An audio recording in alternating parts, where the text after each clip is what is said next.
Hello, my name is Trisha Lee, and I'm your host slash tutor slash guide through Big People Things, a show about how to be a successful adult. Now, I'm excited about this, our very first episode, and very happy that you're joining us. We'll be here once a week with our special guests, so subscribe and turn on notifications to see when we have new content. Now, check this out. I was today years old when I found out that the first episode of a show is called Pilot because it's the first time they're on air. Get it? Little dad joke right there, or grandma joke. But the truth is, you don't know what you don't know. And with some things, it's important to know. The whole pilot thing isn't one of them, by the way, but today, we have easy access to way more information than we need, making it much harder to find the knowledge that's useful and beneficial. So, on Big People Things, we're here to give you curated access to information that will encourage you, build you up, and lead you toward an awesome adult life. Our first guest is Brittany Singh Williams, who holds a bachelor's degree from Loyola University and a master's from Drexel in the US. She's a leader at tech firm One on One Education. She's also founder of Spark Educational Coaching, has served as government advisor, led a corporate foundation, lived in Asia, and traveled the world trying to figure out education and organization transformation. She's also a mother and wife. And our other special guest is Marlon Sr., an entrepreneur and the founder of Cyberfix. Marlon is an IT support specialist, musician, composer, founder, not founder, mixing engineer rather. He's been married for 10 years to Shamika and has two boys, Marcus James and Alex. Marlon has worked with and shared the stage with a number of local and international performers, including Israel Houghton, Travis Green, Chevelle Franklin, Prodigal Son, and Catalyst Crew, to name a few. Marlon, Brittany, welcome to the show. Thanks for having me. Now, today's topic is School of Life. The Cambridge Dictionary defines School of Life as all the bad and good experiences that you have and that you learn from. And we want to help you learn the right lessons from your experiences because there's often a debate about street smarts versus book smarts. But people from both areas have risen to lead and influence nations or quietly led very fulfilling lives. So is one really better than the other? And what part do individual abilities, skills, money, and motivation play?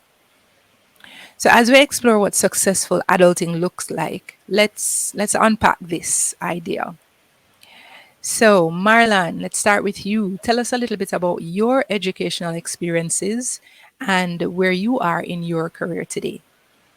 Um, all right, so I also have my official certificates as well. Let's talk about street, since I'm Oh, really okay.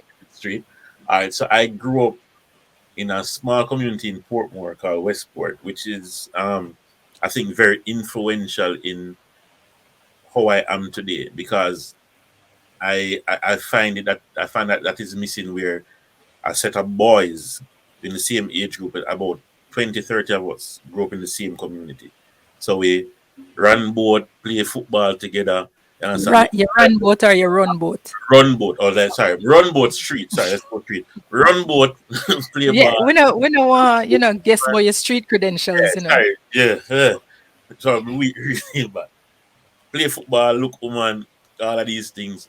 But I think what was important was all of us came out of some sort of family life. So everybody was coming from a house with maybe mommy alone or mommy daddy, and we all shared little things together. You understand? We help each other grow. We at one point in time in our teenage years, at about 14, 15, a couple of us gave our lives to the Lord, which is Mm, very rare. rare, but Very yeah, rare. You understand? outstanding. Um, there was Like a together, um together, you like decided to do it, or just one some- by one? somebody led the way, and then the next one followed, and then before that, if I'm being honest, we went to youth fellowship because there were girls there, if I Hmm. remember clearly. Um, but then you understand a lot of him we have working out things He and does. right. You understand? So out of that now you found that we had this Christian foundation. I mean, a lot of us coming out of housing with Christian background, so it was innate in our nature already.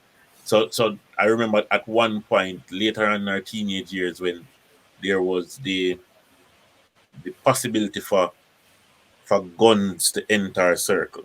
That was a possibility, and because of who we are and the community that we created between ourselves, we decided that that is not our route, and we decide to live the life or try to live the life the correct way.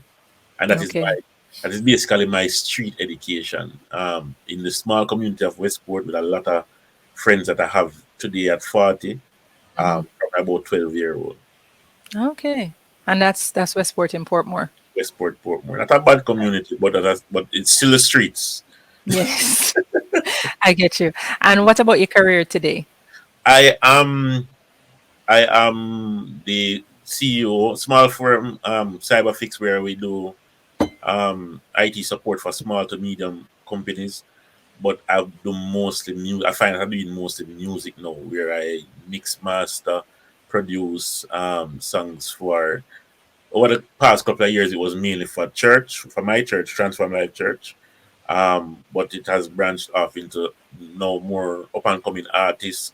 I have some people from overseas that are contacting me to do mix and master projects. So that's where I am now. Okay, awesome. All right, thank you. And Brittany, you tell us a little bit more about your education journey and Okay. where it's led you to today. So I grew up back and forth between Maypen and Kingston.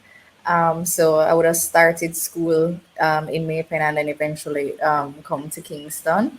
And I, did high school in Kingston as well. And then moved away to the US to pursue my bachelor's and master's degrees. In between that, I would have moved to Asia, Thailand specifically, to teach because I studied education. So that's what I have been passionate about. Hmm. And I would say that while I have always been, in academics, I was not necessarily always the A student. As a matter of fact, I was very naughty in school. I would Eh, actually change my grades on my report card to give my parents. what? Getting in trouble all the time. I never do that. I was just one of those students that was trying to get by. I didn't really, I wasn't in love with learning. Mhm. And then it wasn't until I went away to Asia and just saw how the people of that country just so revered rules, so they were so reverent to their culture and the way their way of life was just so beautiful to observe. That's when I really started to reflect on learning about life and my existence and why I do anything. I just became very reflective at that time in my life. So Mhm. I would say that um, I used my educational knowledge to um, get opportunities, and then those opportunities I would, I guess, become very reflective on, my why and how this, mattered and why I was here on earth. And, that side of me was because of the environment that I was placed in. Okay. The other part of the question was what I actually Yeah, do. yeah, in terms of today. So today well, 3 years ago, I would have started a business in education full time, and then the pandemic would have come, and I kind of got very burnt out in the education space. And so today, I am on hold in that field, and I'm currently head of people and culture at a edtech firm. Okay, and that's one on one. Sounds so good because yeah, education is deep diving into technology more and more nowadays since COVID, and we need people in that field who are gonna help us to learn in a different kind of way. So, I don't think that I would say that Brittany is not street. Brittany sounds like she's the streets of Thailand. Streets Streets of of the world. like right, like Very she'd be changing grades on paper is a street that is coming. yes, It's very like, strict. yeah, man. So that's where her street smarts are. So I don't even know who to throw this question to because at first I was gonna ask one and then the other, but I want you to share an instance in your life where your book smarts or your street smarts paid off or benefited you in any particular way. So I don't know if Brittany must take the book smarts or if, although Okay. Brittany's kind of already answered a little bit of I'll that try. question. Right. And Marlon, you can share. So Marlon, you can I guess go ahead first. Tell me one of the times, maybe a story of an incident you might remember where it was really beneficial that you knew how these streets operate. I mean, it's a hard because for me, yeah, if you know the streets operate, then you operate in the streets every day. So from taking the car to the mechanic to Mm-hmm. you know Jamaican people. Like, all right, let me give you an example. Let me give you one story. I remember I had a client in Ocherius that I was doing setting up a network for. So I was back and forth from Kingston, from Portmore to Ochi for about 2 weeks. This particular day, a friend of mine wanted to come along with me. She wanted to go down to Ochi, stay, spend the day by the beach, and when I was coming up back, she would come with me. So Mm-hmm. on my journey back and forth to Ochi, I used to stop out by out Yorton and buy the Yeah. sugarloaf pine, Mm-hmm. $100 for the bag of pine, right? At this point in time, I was driving. I had a Mitsubishi Galant. I was back and forth with my Galant. Mm-hmm. This day, my friend wanted to come, and she drove a BMW. So we decided we were going to drive her car this day. Went down to Oterios, dropped her off at the beach, did what I had to do, picked her up back, coming back home, decided to buy the pine. The pine moved from $100 to $500 for the bag of pine because What? I am in the BMW. And if Okay. yeah man, so Jamaican street, so I look on them and I say, yo, brother, me a deal. And the price went to four. Then I take time drive three, two until him carry back down to the $100. I decide me not gonna buy Oh it from him. wow. You try to trap me. So I go up the road and buy it from the brother right there. So. And the guy looking at my face recognize said the same guy I'm see every day and give me the regular price. So because I know that the price can change based on how you look, based on Mm-hmm. your gender, um, Mm-hmm. then I'm not gonna take out $500 and give for a bag of pine and know that the value is $100. And it is the same anywhere you go. Like you will have women that are afraid to go to the mechanic because they feel like they're going to get a raw deal or all these things. So you find that people will come to me for these little things. You can't follow me here, you can't carry my car here for me, please. Mm-hmm. Because they know that naturally I will get the right price. I want to buy something downtown. Where do I go to get this downtown? Things like that. And it will Mm-hmm. benefit you financially because I saved $400 that day. And that was just that day. Out of that day, so in life, daily you save money if Mm-hmm. you understand, you know where to go and what to do and how to get these things done.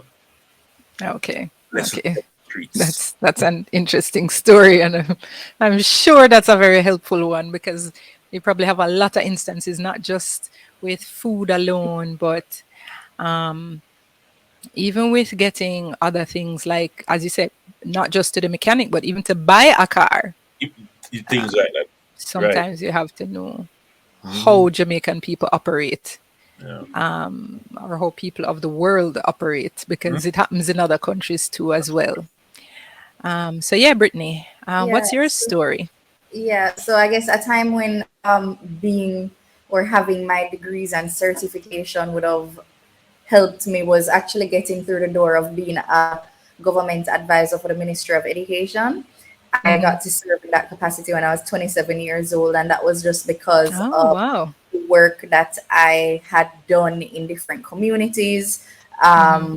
the certifications that I did indeed carry and have. And, oftentimes in education, they actually really don't take you seriously until you have like a PhD. Until you have the education. Exactly. But in those settings, I often found that because of my travel experience, that I was very intentional in my youth to travel to different countries to study how their education system worked. So because I just always knew that this is what I wanted to do. So when I was in those, policy meetings with senior persons with PhDs, I was able to navigate that in a way that was unexpected. And oftentimes they'd be like, "Oh, it's the young girl in the room." But once I opened my mouth, because I knew I had knowledge, not only book knowledge, but because I also spent a lot of time in low income community schools, I knew what was happening on the ground, so I could also speak to that. So I think I've had to navigate both street and education smarts, to be honest, to get where I'm Mhm. going. But I would say because of my education, I was able to get through that door to even have the opportunity to be considered. Yeah, and I think that's the thing that a lot of people neglect, the fact that education also opens up a lot of influence for you. It opens people's minds. People in leadership only respect certain titles, um, unless of course they've seen the evidence from your work otherwise. But as you said, you were 27 years old when you got this opportunity, when people were listening to you as the thought leader in the room. So it does serve its purpose, but at the same time, doing work that was meant to improve inner city schools, you needed to know, all right, I'm not just taking something that I've learned abroad and dropping it here in this environment, but I have to be able to understand and to see how the Right. people are operating to respond to that. Now I know that when you were at your foundation, you did do some work. I don't remember if it was with Boys Town or yeah. So with Boys Town, even what was that experience like? Because you were probably like the pretty little uptown girl in this space that had kids in this inner city community. But did you feel at that time that you needed to be a little bit more street in your interaction, or how was that experience for you? I had to be, I would say, street in terms of an awareness of safety,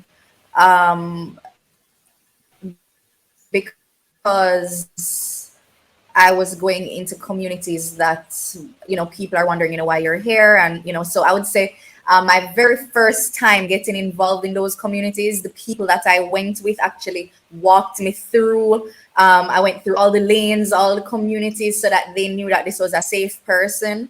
That in itself was extremely enlightening to me, because I've actually been in situations where I've gone downtown, parked somewhere, and a little boy would remember me and come to me and say, "Auntie Brittany, it's not safe to park here." And I probably don't even Oh, remember these wow. kids. They remember me still to this day and say, "I'm going to show you where to park." So, Hmm. I would say it's more of an awareness of where you are and that people are watching you. But I didn't feel like I had to change, who I was. As a matter of fact, I feel like it worked to my benefit because they were more open to hearing what I had to say. Okay. Yeah. Yeah. And because you're people who are looking to help improve people's lives, you need the air. You need They people to have be. to feel like there has to be trust. So I had to be my most authentic version of me. Hmm. Hmm. That sounds good. That's good. All right, so Marlon, for you, was there ever a time when you felt or you had to draw a little bit more on your bookish side, on the stuff that you have actually studied and know, on the expertise that you have in order to handle an issue? Um, well, yeah, daily. I mean, my 9 to 5, if you want to call it that, is IT, Mm-hmm. and I have to draw on that daily, the knowledge that I gain from. Well, the reality is, for IT, you yes, I guess that it is. It is. So you have to draw on the knowledge that you gain from school. There's a lot of learning outside of school as it relates to IT. Yeah, I figure you have to Right. constantly be keeping. Constantly learning and constantly be keeping up with the game. But the foundation that you learn from your studies is what helps me daily in troubleshooting all these issues that you might come upon. So that is because I'm an entrepreneur. I own my own business. I it's not I didn't have to show a certificate in order to get this um here. I get this done here. The reality is a lot of my clients are based on word of mouth. Uh, Mm-hmm. and I don't have to show a certificate or show this to get in the doors. And once I get clients based on recommendations from others, um, then it's almost like just like as Brittany said, an organization will see the paperwork and will feel safe. Will know that all right, I can allow her to speak. If someone that Mm-hmm. trusts said this guy will do it for you, man, and he will get it done. You understand? And then you go Mm-hmm. and get it done, then you build that trust instantly. So Mm-hmm. it's kind of similar. Yeah. Yeah. I Yeah. think Marlon raised a good point, which I had wanted to say earlier, is that a lot of it isn't even about being street smart or educated. A lot of it is networking and knowing the right people and having the right relationships. Mhm. There was actually an argument on Twitter the other day about, nepotism and how people get jobs because somebody knows you. But this is a very real human transaction. If Mm-hmm. I know Marlon, I'm more likely to open a door for Marlon or connect somebody to use his business. And um, there is a difference between abusing that and leveraging that. And I think that Yes. young people need to know that it's very important to sow seeds in relationships. Yeah. And I think that is the biggest currency that you can have, whether or not you're educated or you're street smart. What it always comes back to relationship. Mm-hmm. I'm fully there with you, Brittany, because I've seen the argument as well. I heard it all hear it all the time about nepotism, and I'm like, I don't think there's anything wrong excuse me, inherently with nepotism. It's Mm-hmm. when, as you say, it's abused. Mm. When I do give you a hand up, but you make a mess of a situation because you don't have the expertise that you need to have in the Right. space I've put you in. Exactly. But if someone is fully qualified and if we've worked together already, so we have good camaraderie, and you know that okay, I'm gonna be a good fit for your team because I'm easygoing. That stuff you know about people who are around you. When a stranger sits in front of you, they don't have that currency. So that one's definitely very important. Now, do you have any? I know that you both have, based on my individual conversations with you, um, you have a heart for young people and for just encouraging them. So, what are your own words of encouragement for our students in the school of life? And either of you can take it. I don't know who wants to go first. All right. Marlon? Let Hmm. me go first. Yeah. I don't know. I think it's because of my upbringing, the community that I grew up in. I realize that it is lacking. As in just community. This the notion of the community raising the children is no longer here. So I don't have words of encouragement for the young people per se. I think I have words for us as adults. Hmm. Um, for us to take up back that role. I realize that so there's a school close to where I live, Cumberland High School. And because I work from home, a lot of times I will be here when school is over and the students are walking on the road. And I remember growing up, I could have never walked on the road past big people and say them things out of my mouth. But I also recognize that them they are walking on the road and they are saying these things and they are behaving this way. And the big people on the road now say nothing. So Hmm. I also make it a point of duty to say, yo, come talk to me, man. And all I reason with you with them. You understand? Yeah. I, and I want to encourage us to do the same. Like I know we live in a Jamaica now where we kind of afraid of what is in the bag of the student and what them going how they're going to respond. And me not gonna tell a lie. Sometimes we get a go do this to your mother or whatever from somebody. But most of the times, I have receptive ears. I have I have an example where there was a fight happening in front of my house. I Mhm. part the fight and then went to the meat of the matter. What is happening? And the guy was there crying in front of me. Boy, I tease me at school all this time, and then we get deeper. He really don't have it. Him have one uniform and it, this and it that. And I was so Mm. disappointed in the school because I went to the extent of saying, listen, I'm going to take on this young man as a little, not I don't want to use the word protect, but like a big brother type situation. But Mhm. not I'm not going to go directly to him because I know the optics of that. Right. And I try, you understand? We go through. I had a cousin that was teaching at the school, and she contacted the guidance council for me because I wanted to pour some financial help to him. I wanted to buy some uniforms, bag, whatever for him. And up to this day, I have not received any word from them. Mm. So I think that we as adults are letting our kids down because a lot of the behaviors that we say they don't have, them don't have manners. These are learned behaviors. And they might not have people at home to teach them, but they also don't have the community anymore because we are scared to say, yo, don't do that. That is not right. This is right. This is wrong. This is wrong. This is right. We don't need Mhm. a big firm to do it. We have a responsibility as individuals to say, yo, and that's how you do it. That's how you do it. And if Mhm. say it and then go on the road and do it again, and somebody else say it, and then go on the road and do it again, and somebody else say it, best believe say it'll get driven out. So it's not necessarily Mhm. for the youths. The word that I have for them is for us. Right. And we have Right. to be the community for them. Yeah. Because we're students of life too. Exactly. Until we die, we're also continuously learning. Yeah, but And we have to impart the knowledge as well. We're teachers of life. yeah, yeah. Thank you very much for that. We do need a lot more courage in our society when it comes to helping to raise up children as a village. And this show is part of what that's all about. Just raising up. So thanks for sharing that. Right. Brittany? I would say don't get bogged down with the idea that you have to be a doctor, lawyer, or Indian chief. Mm-hmm. I think it's extremely important to figure out what you're good at, and nobody expects you to have it all figured out in grade 9 when you have to choose the subjects.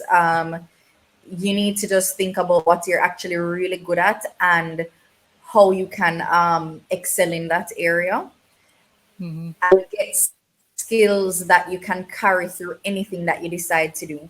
Don't just decide, oh, I'm going to be a general manager of what. You need to figure out what that skill is that you can manage and provide oversight, or what that product is that you can sell, or that service that you can offer. And I think it's really important to figure out what makes you want to wake up in the morning. And many adults, all of us, still doing that. And I don't think you need to tie yourself down to doing one thing. And um, I just want to encourage more young people to really give it more thought. There are hundreds and thousands of careers out there, and AI technology that is just coming on and is taking away some of those jobs that you thought you could have done before. And So creating new ones. yeah, and so really get a good mentor, ask an adult that you respect to just give you some feedback and help you navigate things. You don't need to do it alone. Ask for help. Ask for help. Even adults only need for ask for help, right? So Yes. that would be my advice. Okay, great. Thank you so much for that. That was so awesome. All right. So then my final question. Um, when you look back at your own life, just where you are, how you got here, what great characteristic or trait about yourself would you share to affirm you're just about to leave high school self? So you've given encouragement to our audience, yes, but even in looking back at your own personality, your own character, who you are, what do you think was great about yourself from back then that you would have said to yourself, yeah, man, that's keep doing that, keep being that. That's what's going to carry you through. Marlon, we'll just start with you. Um, just keep going. There was a point in time where, as Brittany said, so coming out of high school, being in high school, um, I think for me, I I don't want to say despise, but so I don't want to toot my own on, but I think I'm a brilliant person. And here's what I said: I will learn something really, really quick, and because I learn so quick, I get bored. So I did not do so CXC. I didn't go to an English class from here about January. Exam was what, June. We don't know. So I didn't go to a maths class from about February. Um, Exam was there. Um, that was 1 and 2. You understand? Mathematics was one night of revision. English language was just remembering what my English teacher told me before she migrated. Because when she migrated, I was always the class clown. I went into the class and the teacher said to me, "You will not pass this exam." So I decided I'm not going back to the class because the teacher got tell me that it don't make sense me going in her class. I was the only one coming out of her class with a 1 in English language, based on whatever my previous teacher said to me before. So because of these things and how I used to see life, I used to I look at education, or I used to look at education a particular way where that is the reason I took the avenues that I take. I know I want to do this, so um let me do this certification because it will help me in what I want to do. But as Brittany alluded to, it is very important to get yourself into some people want to see this degree and this degree and this degree in order to get yourself in this door. So I will tell my then self, don't look at it that way. You understand? Get what society requires for you to have more influence, because right now the knowledge is there, but the influence is not there because these things are not attached to the names. So that's the only thing I would tell myself. But the reality is I have learned a lot during that time, going up doing things the way I have done them, and I can't complain, really and truly. Okay. Thank you. Thank Mm. you. All right. And you, Brittany? I What? think I've always remained true to myself.